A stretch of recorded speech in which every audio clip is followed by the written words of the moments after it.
خضدار سے جبری طور پر اغوا اسما بلوچ بازیاب، احتجاج ختم، شاہراہیں کھول دی گئیں۔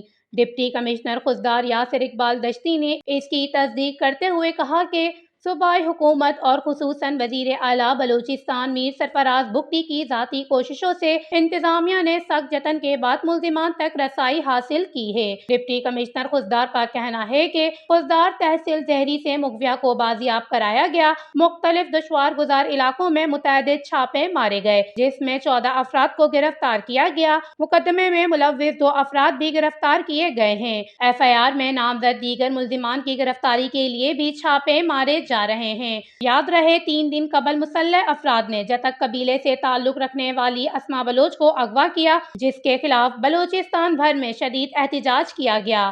اسما بی بی کے اغوا کا الزام چیف آف جھلاوان نواب ثناء اللہ زہری کے ذاتی باڈی گارڈ ظہور جمال زئی اور ان کے ساتھیوں پر لگایا گیا۔ اس واقعے کے خلاف بلوچ یکجہتی کمیٹی نے خضدار شہر میں 2 دنوں تک شٹر ڈاؤن ہڑتال کی اور کوئٹہ، کراچی سمیت کراچی مکران شاہراہیں بھی احتجاج کے سبب بلاک کر دی گئیں۔ وش نیوز خضدار، بلوچستان۔